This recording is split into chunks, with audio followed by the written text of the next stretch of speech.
and another crab. I've got a crab, I just need a prusset, John.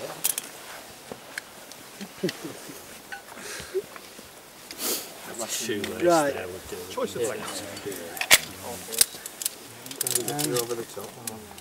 Wants to be something as strong as the system. Not those. Have we got a sling or a tape, something? Yeah. Short one. Yeah, short one. He likes putting through there. No, I don't like No, that's what I was going to say. Take all the welds. Yeah, to a full internal convection. But this time, that'll do.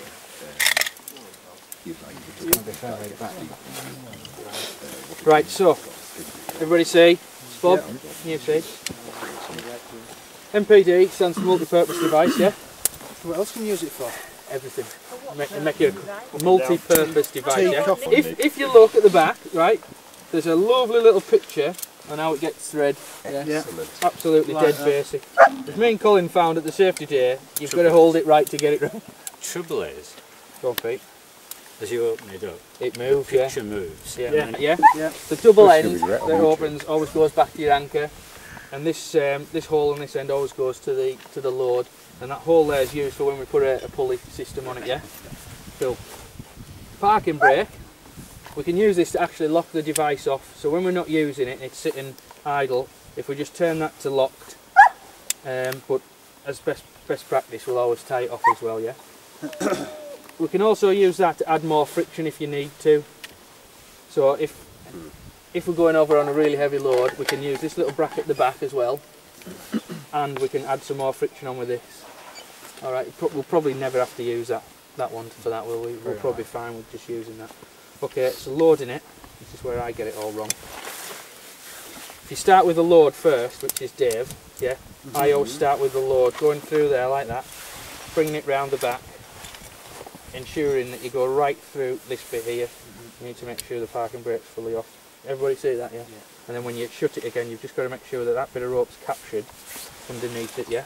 Everybody see that? So that needs to go, make sure you go under there. Because when you shut it, it gets stuck. Like that. Yeah? Yep. Close it up. Now it looks like it does on the back. And now it looks like it does on the drawing. And you can do a quick test. If you pull on the load, it shouldn't move. Excellent. Yeah? Yep.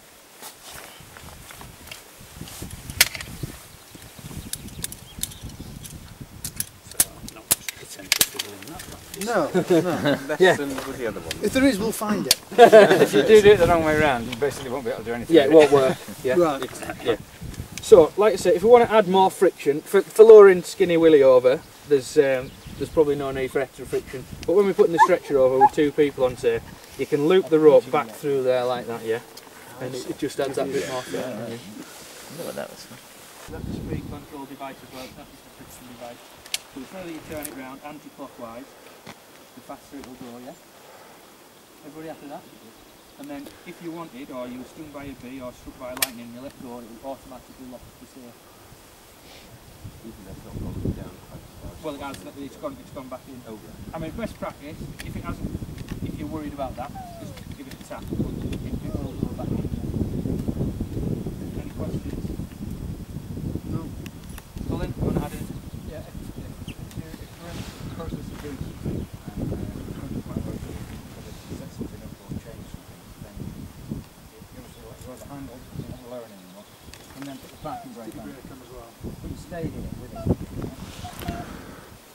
So it's just putting the parking brake on. You're going to walk away off the road. Right off around here. Yeah, with half hitch and another on that. Everybody happy with that?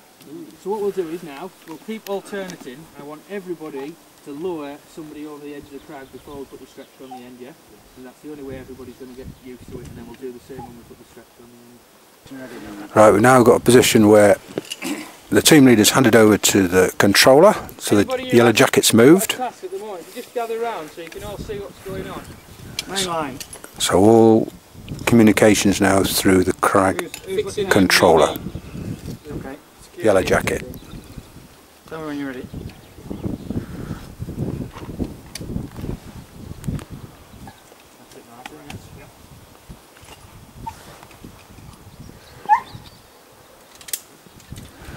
Got two teams now, one on the safety in front of me and the other on the main over on the left. Okay. Dave's on Belay on this. Excellent, thank you. No, no, it isn't. Is it not? If you're doing it hand tight, Mark, it will just. So the MPD is designed to do that. taken over from our previous lowering devices. I'm going to get them back to the road for you. Petzl stop, which is now ditched. So this is taken over from the ID, which was okay, but won't take a big shock load. So this is purpose designed. Suffering from hypothermia here, guys. Sun's gone in. Tied you off and leave. So that these guys can see what we're doing. You can maybe get yourselves in a position where you can see from a distance, so you're not in front of everyone. Safety line, you ready? Yeah. Okay. What we're going to do is lower Dave over the edge. Go to a sequence of commands. He's going to be on the main line. Tension's going to be on the main line. The safety line is going to be hand tight. So I don't want that to be taking major load. I do want it to be tight enough so there's a huge amount of slack. We're going to assume that he's a dead load. Brain dead anyway. So as we move him over the edge, we're going to vector the ropes so that he doesn't bang his shin on the edge as he goes over, or any other parts. So I want the two edge people to be positioned about here, either side of the two ropes, please.